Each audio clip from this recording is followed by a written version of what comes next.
So, have you yourself, do you speak any other languages besides English, and has this influenced that in any way? Yes, I was born and brought up in London, England, and so I speak two varieties of English. I speak you probably think I have a British accent. Yes. But if I go back to England, my friends say, oh, you sound a bit like a Yank, you know. So I speak two varieties of English. But because Italians were so communicative, I just picked up Italian from conversations and from reading novels. So Italian is still my best language. Oh, really? And I still occasionally dream in Italian. That was a long time ago, but it's still there. Because, you know, my brain was very plastic in the early 20s, you know, it's stuck there. The other language, and then I've been to Spain, and in Spain I know a little bit of Spanish, but not very much. So I kind of try to speak Italian when I'm in Spain, and you know, they kind of understand, and, you know. So that's that. But then I went to China, and I went and lived for 5 years in Hong Kong.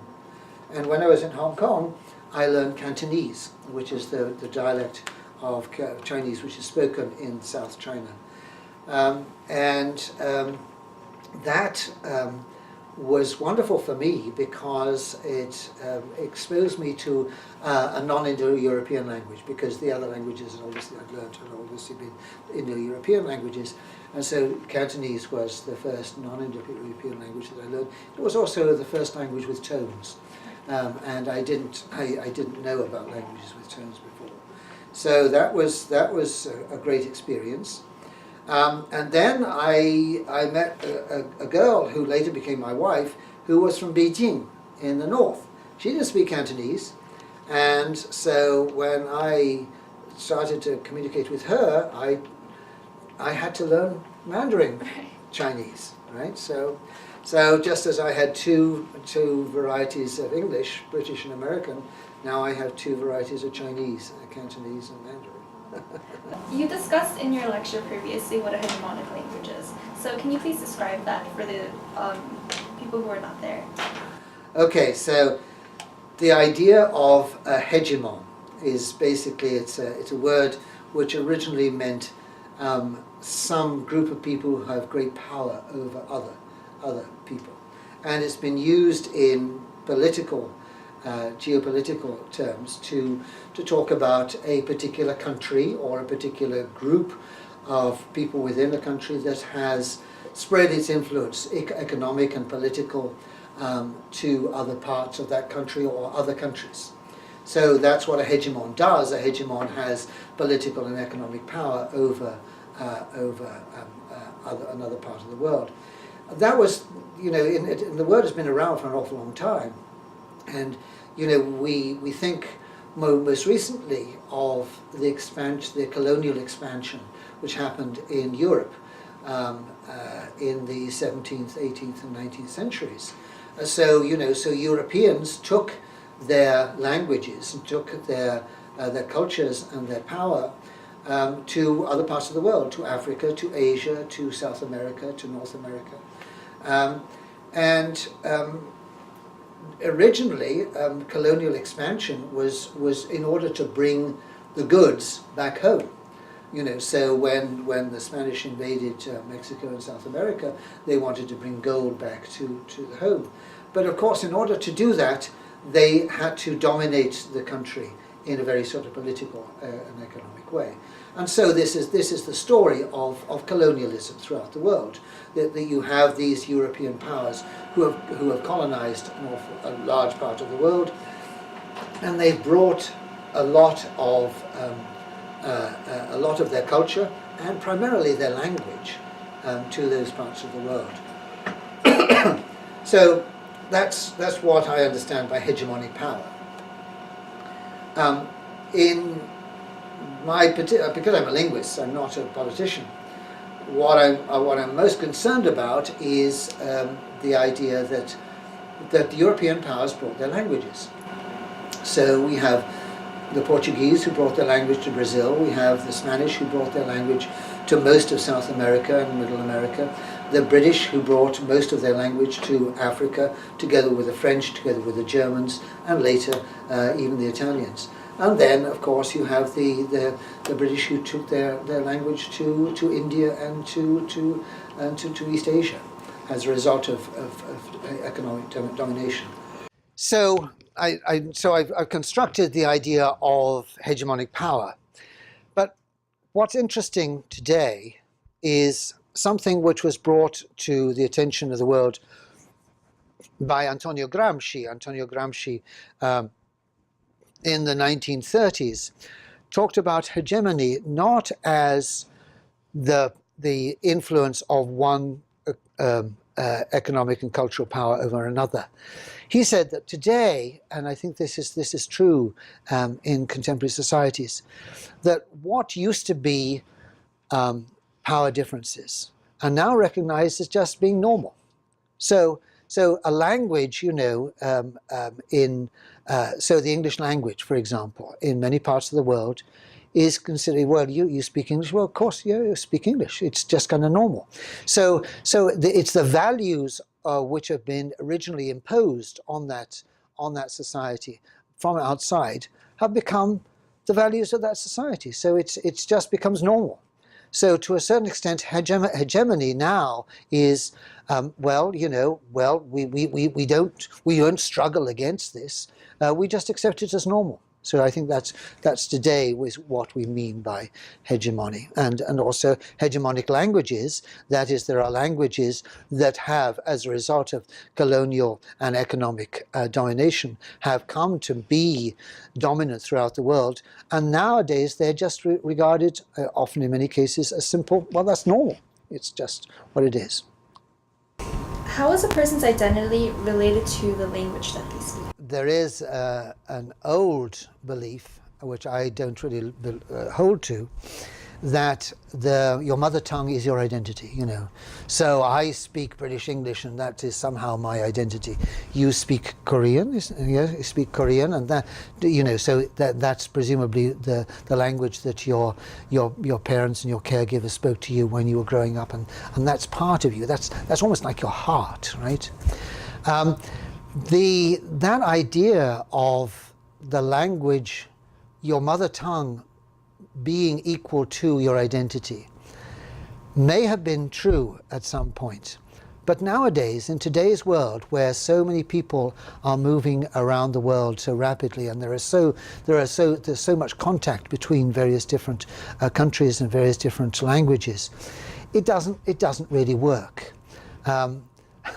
Agnes told something over lunch. She said, well, you know, if your identity is your mother tongue, so if your mother was born in a country and she moved to another country and she speaks another language, and now, you know, she speaks the third language, so what is your mother's tongue? So, and I think that's a very witty way of saying that, yes, well, yes, we do have an attachment to a particular language. But given that there is so much movement between places and among peoples, that I think the best way of thinking of the relationship between language and identity is that identity is not a personal thing. It's not something that I have in my backpack. You know, I just take it everywhere. You know, that's not identity. And identity is something that inheres in actions.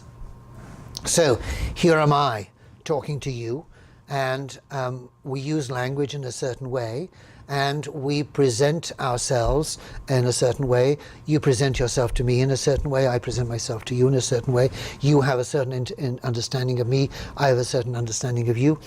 If you go home and you talk to your roommates, you would probably not talk to them in the same way. You would probably not dress in the same way. If you were going back, you know, to meet with your family, you would probably not talk in the same way. You would not dress in the same way. You would not be, in a way, the same person. So identity is not something which is inherent in you or in me. Identity is something which inheres in activities. And as we change activities, then we change identities too.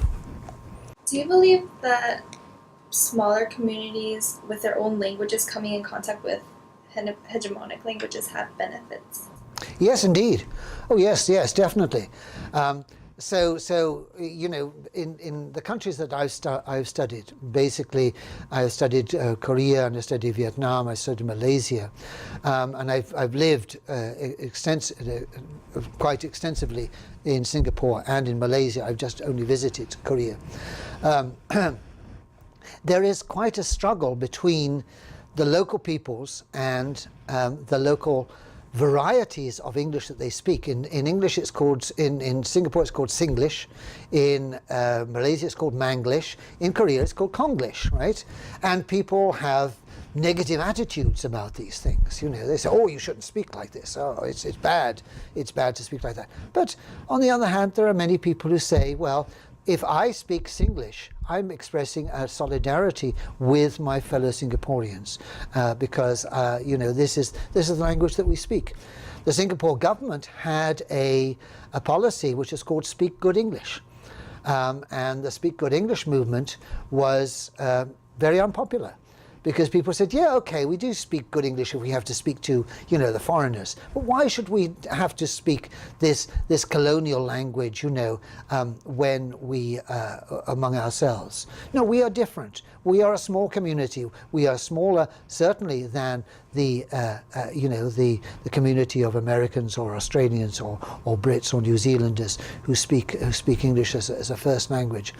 But our variety of English is just fine. It's fine for us. The same in Malaysia. They call it Manglish, which is a bit of a joke because people say it is both Malaysian English and it's mangled English. It's sort of, you know, it's screwed up English.